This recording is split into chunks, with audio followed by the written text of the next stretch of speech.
देने के हैं, उनका याद देने की वो बिल्कुल वो सब नहीं याद रहेगा। जो सामने है उसका याद करेंगे। हम आप पर दोष नहीं देना चाहते हैं। आप शायद उस परंपरा की शिकार थी जो जन्म के बाद बच्चियों को मारने का हमारे समाज में वो परंपरा थी। हम समाज की सोच पे उंगली उठा रहे हैं, हम पुराने इतिहास पे उंगली उठा रहे हैं। आप ही नहीं, बहुत सारी दाइयों ने मुझे बताया कि उन्होंने बच्चियों को जन्म के बाद मारा था। वो तो पहले जमाना में था आपका। आपने हमको कहा था कि देखिए सर, औरत के हाथ में मारना, औरत हाथ में जिलाना, ये हमको आपका कहा वो याद है आज भी। ये पहले जमाना में हुआ से हुआ। दाइयों का काम है बचाने का, किस तरह का बच्चा को बचाना, मारने का कोशिश हम लोग नहीं करेंगे। जब आप एकदम अकेली होती हैं, जब आसपास कोई नहीं होता है, कभी कोई ऐसी बच्ची की याद आई आपको जिसको आपने बहुत साल पहले मारा होगा? अपने हाथों से नहीं किए। मारिए वो तो रानी मारी है, क्या मारी है, अब वही लोग हमारा वो मारने से तो 20 साल हो गया। आपने हमसे कहा है वीरू जी, ये सच्चाई है, आपने कहा है कि हम ज्यादा नहीं 3-4 मारे, ये आपने हमसे कहा है। अगर नहीं माना ये बात हो गए सर तो होइए न गेले, ये बात हो गेले तो होइए न गेले, तो पहले जमाना का बात है, ये पहले जमाना का। बिल्कुल बिल्कुल। ये बीबीसी की एक डॉक्यूमेंट्री से लिया गया है जिसको मेरी मित्र मोनिका आर्या जी ने भेजा था, जो कि पालोना एनजीओ चलाती हैं। ये एनजीओ जो है वो नवजात बच्चों को बचाने का कार्य करता है और मैं इनके साथ बहुत दिन से जुड़ी हुई हूँ। बहुत अच्छा काम कर रहे हैं ये।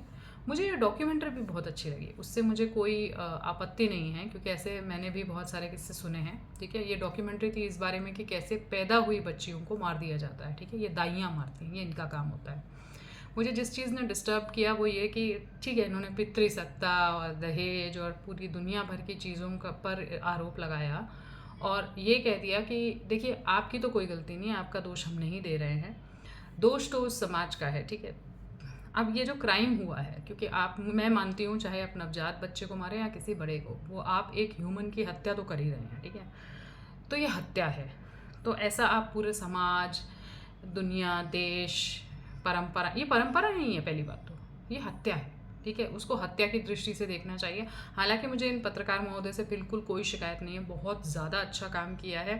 जहाँ ये स्त्रियाँ दूसरी स्त्रियों को, बच्चियों को मार रही थी, वहाँ इन्होंने ये बीड़ा उठाया कि पूरी एक रिसर्च की, इसके पूरे हर पहलू पर गए और सबको जो है इंटरव्यू किया और इनसे निकलवाया कि भैया कितनी कितनी बच्चियों की आपने हत्या करी है, ये बताइए। ये इन्होंने कम ही बताई है, लिस्ट इनकी बहुत बड़ी होगी मुझे पता है।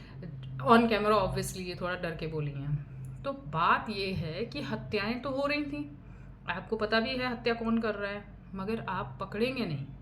आप पूरी दुनिया, पेट्रियार्की, फलाना, इन सब का दोष देंगे, मगर जो हत्या कर रही है उसको तो आप कुछ नहीं कह रहे हो, उसको तो आप कह रहे हैं यार आपकी गलती थोड़े ना है, ये तो एक परंपरा चली आ रही थी। हत्या की परंपरा होती है क्या कहीं पर?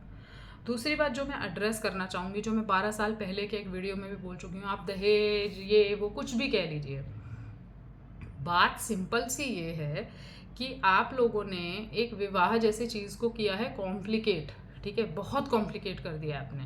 मतलब उसको सिंपल सा था कि 2 लोगों की शादी हो रही है, कर दीजिए, उसमें 10 चीज़ें आपने घुसा दी कि नहीं वो लिफाफे तैयार होंगे तो फलाने मेहमान को दिए जाएंगे, इसको, ये सब। ये एक बड़े स्ट्रेटा उच्च वर्गों में ये सब हुआ करता था, पैसे बहुत हैं बहाइए। हमने as a middle class family या लोअर मिडिल क्लास फैमिली, हमने उसको क्यों कॉपी किया मुझे समझ में नहीं आ रहा। ये इज्जत हमारी चली जाएगी, उनके वहाँ उतना हुआ था, ये सब जो सर में घुसा हुआ है ना, ये एक्चुअली परंपरा बन गई है जिसको तोड़ना ज़रूरी है। इसी में आप उसको पेट्रियार्की और फलाना जो कुछ भी कह लीजिए, लेकिन इसमें महिलाएं पूरी तरह से शामिल होती हैं, सिर्फ पुरुष का इसमें कोई दोष नहीं है। यदि आप इसको एक प्रॉब्लम मानते हैं तो इसका सॉल्यूशन ढूंढेंगे, लेकिन मुझे ऐसा लगता है कि अब ना सॉल्यूशन की किसी को ज़रूरत नहीं है।